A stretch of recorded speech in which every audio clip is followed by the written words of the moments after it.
Bom, pessoal, hoje estou aqui em Goiânia, terminei de fazer uma palestra ontem, foi bem interessante. E eu estava fazendo uma conversa com o, o empreendedor aqui e falando sobre, e aí esse é o tema nosso aqui, falando sobre um conceito que eu acho interessante, que é a sofisticação da reintermediação. Reintermediação com valor e intermediação com baixo valor e intermediação com baixo valor agregado. O que quer dizer isso? Eu vou, dentro da mídia que a gente vai trabalhando, passada, eu vou conquistando aos poucos espaços na sociedade legais, de mercado, usando ferramentas do mercado, etc, etc, para criar uma intermediação que ela só se sustenta porque você tem uma barreira legal, uma barreira de mercado, em termos de controle de mercado, ou uma barreira da própria ignorância do cidadão. Então fica uma intermediação de baixo valor agregado. É o cartório, é uma série de ferramentas do Estado, é uma série de empresas que trabalham em função da intermediação. É o exemplo típico agora que o Bolsonaro estava querendo terminar a necessidade, a obrigação legal das empresas colocarem balanço obrigatoriamente na mídia e não pode botar na internet. É o tipo da intermediação de baixo valor agregado que você só consegue impor porque tem uma lei, porque na lógica não teria necessidade. É o cara que vende um apartamento, ele é obrigado a fazer uma escritura no cartório e paga uma fortuna para o cartório. Então, são coisas que foram sendo conquistadas, não pelos. Você pode, não é que não teve mérito, mas naquele momento, naquela conjuntura, aquela intermediação fazia sentido. Uma revolução civilizacional, ela traz uma reintermediação para aumentar o valor agregado das intermediações.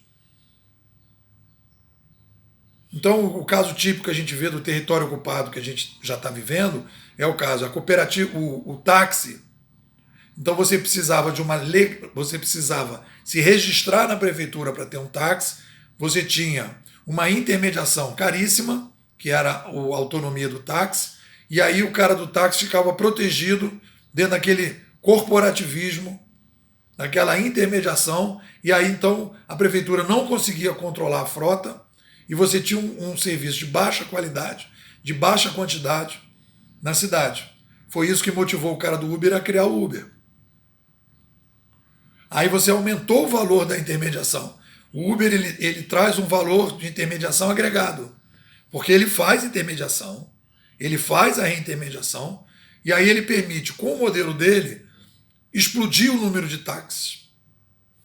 Táxis, entre aspas, né, que a gente vai chamar aí de transporte privado.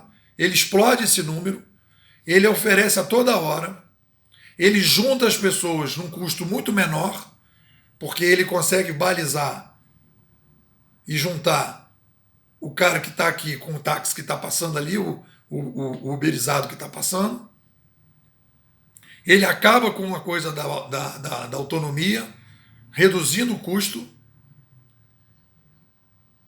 que muita gente fala, o motorista do Uber é explorado, etc. Mas pega o valor da autonomia e bota no tempo, quanto tempo um taxista que compra uma autonomia, que era 100, 150 mil, vai pagar ao longo de vários anos, comparado com os 25% que o cara paga hoje. Esses 25% vai cair, a gente já tem estudado isso, em relação à uberização da uberização. Então a gente está começando a trabalhar com o conceito, e isso tem a ver com a mudança que a escola está passando. Eu tenho alertado para vocês que a escola está passando uma mudança importante, que é a mudança da antropologia cognitiva para a antropologia da sobrevivência. Eu incorporei autores de economia, o Mises, o Hayek, incorporei a nossa amiga Ayn Rand, que são pensadores da ordem espontânea, do fortalecimento do indivíduo, que é o que acontece como necessidade para haver descentralização, para haver uberização, você tem que aumentar o poder do indivíduo. Então são pensadores que fortalecem o poder do indivíduo, diante do centro. Então nós estamos indo para a antropologia da sobrevivência. E aí a gente, dentro da antropologia da sobrevivência, que pode aparecer várias escolas de antropologia da sobrevivência, no nosso caso, eu estaria caminhando para a antropologia da sobrevivência descentralizadora, que tem como norte o seguinte: toda vez que a espécie vai aumentando a população, ela vai tendo uma demanda, uma obrigação de descentralizar, aumentar o poder de cada indivíduo dentro do processo. Então a gente começa a trabalhar com esse conceito da reintermediação. Então, quando a gente fala de uberização, o movimento maior que nós estamos vivendo, né, e aí nós teríamos duas etapas, é de uma reintermediação de maior valor agregado, que é o restaurante Aquilo, que é o caixa eletrônico, que é o cara, ontem eu fui na Azul, botei lá a bagagem, despachei no quiosque, não precisou lá do cara do check-in, né? E aí depois eu só entreguei a mala, ainda fiquei pensando, pô, será que essa mala vai chegar? Cheia de livro? Me lembro quando eu comprei a primeira vez o ingresso pela internet, que eu imprimi, eu ainda pensei, será que eu vou entrar no cinema? Então essas coisas, aí depois foi tranquilo. A mala chegou normal. Então, é reintermediação o tempo todo. Então você está tirando o operacional. Você está tirando o operacional. E aí toda a reintermediação operacional é o que a gente chama de digitalização. Toda a reintermediação gerencial é o que a gente chama de uberização. Está dando para ver a diferença? Reintermediação operacional, digitalização. Reintermediação gerencial, já começa a uberização, que é um novo modelo de comando e controle, que eu não preciso mais do antigo gerente. O que as empresas estão fazendo? Estão trabalhando com a digitalização operacional, com a reintermediação operacional. E a gente está começando a falar da reintermediação gerencial. E essa reintermediação gerencial, aonde puder ser feita, ela gera um valor agregado muito maior, mas é muito mais difícil. Porque aí tem a mudança toda de paradigma, de mindset, e é isso que a gente está enfrentando aí de dificuldade.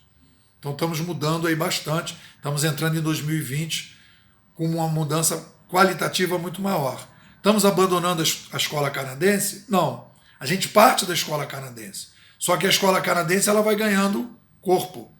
Então a gente, na verdade, está fazendo uma espécie de... a gente está botando a escola canadense dentro, trazendo a escola austríaca para ajudar algumas coisas e trazendo a Ayn Rand para ajudar algumas coisas também. Então a gente está ganhando corpo no que a gente está chamando de antropologia da sobrevivência descentralizadora. O que vocês dizem?